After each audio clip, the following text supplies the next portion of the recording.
Good evening from Washington. I'm Larry O'Connor, and the fallout continues from yesterday's blockbuster testimony of Hunter Biden's former business partner, Devon Archer, and confirmation that the big guy was very much involved in the business of the family. That business, of course, was selling access to the big guy. Joining us right now is the founder of Americano Media, former Assistant Secretary of Health and Human Services, and former advisor to President Trump, Michael Caputo. Michael, thank you for joining us.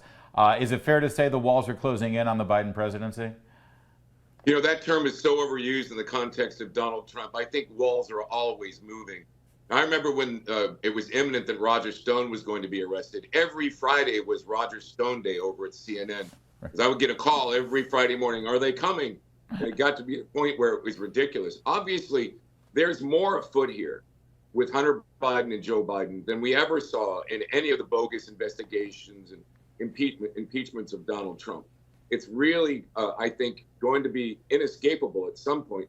But this has been going on for a long time. And Larry, even though we're going to hopefully snare Hunter Biden and the other culprits in this scandal, this is something that the children of both sides of the aisle have been doing for many, many years. Yeah, it is. In fact, if you read the New York Times or Washington Post or watch some of the coverage on this, they sort of acted like, well, yeah, this is how business is done. They're complicit. That's true. You know, and if Don Trump Jr. or Eric Trump or anybody in that family had done 1/100th of this, if they had made one phone call, remember, they had a meeting that they went to in Trump Tower with a woman who was kind of connected between different leaps of faith to the Russian government. And that meeting alone, where they just listened to her and said, thank you very much, they tried to use that to bring down the entire Trump administration. Yeah. Here, we have the vice president of the United States at the time calling into meetings with the most corrupt people in the world.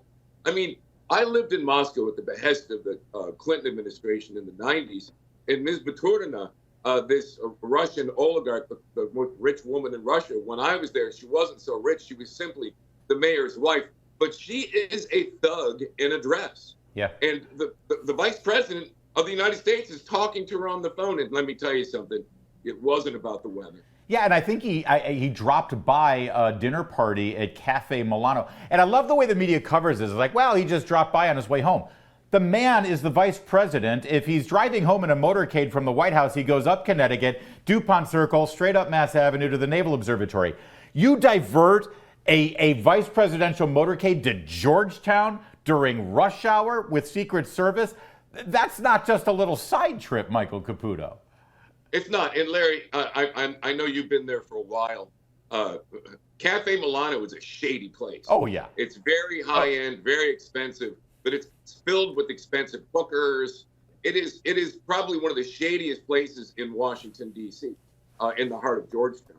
I can tell you that sitting down with a corrupt oligarch from Russia, as you know, kind of on a side trip from on your way home to the vice president's mansion, to the Naval Observatory, it's absolutely shady from the very beginning of that story.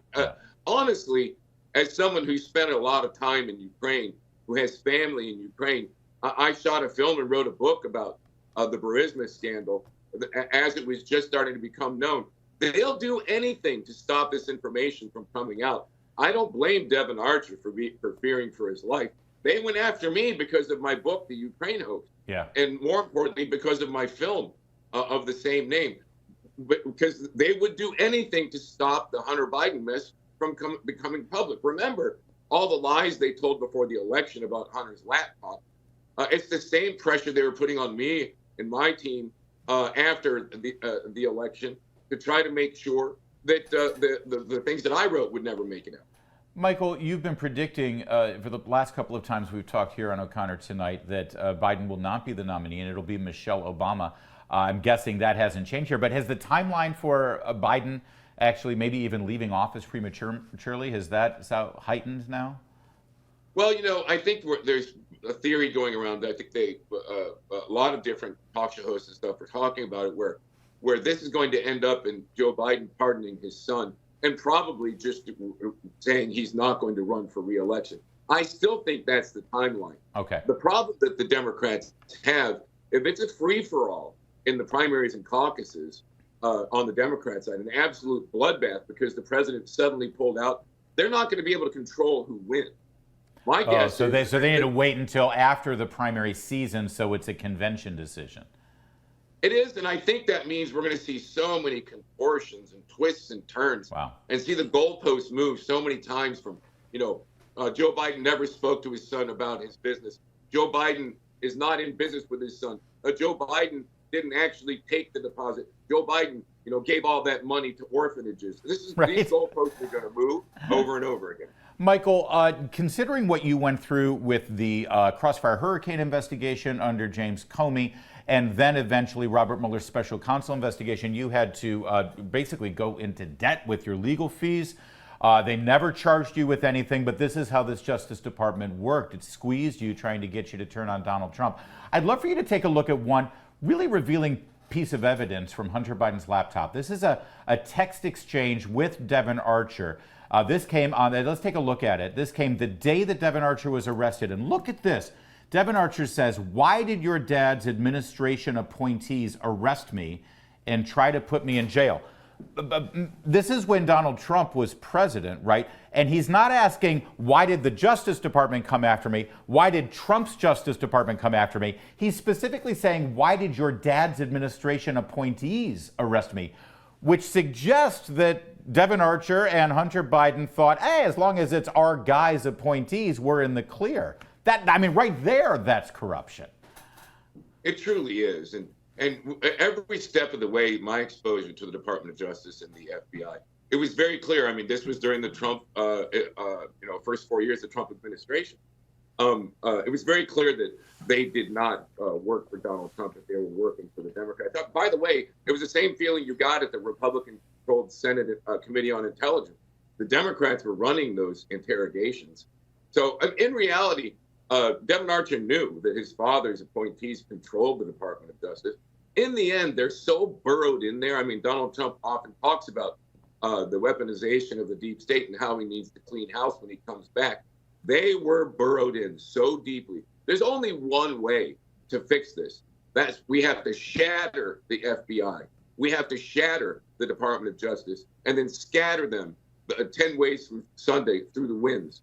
Because frankly, these people are so criminally corrupt and so deeply into all aspects of the Department of Justice and its Democrat FBI. There's no other way to fix it than to destroy it first. Everything that we've learned here, we've only got 30 seconds left, but everything that we're learning now, the FBI and the Justice Department certainly could have investigated on their own, and yet they refuse to. Is it just political bias? Is there more to it than that? Well, I think there are people at the top levels of these national security agencies that are in on the joke and probably even profiting from it. Like I said before, both Democrats and Republicans play this game. The Democrats are just much better at it. In the end, what we find out about Joe Biden and Hunter will give us really good information as to what we need to look for further. Michael Caputo. Hey, everybody should check out Americano Media. It's Spanish language media, but from an American patriotic perspective. Love that. Thank you for joining us, Michael. Always good to talk with you. Thank you. There is more to come. Keep it here. It's O'Connor Tonight on Salem News Channel.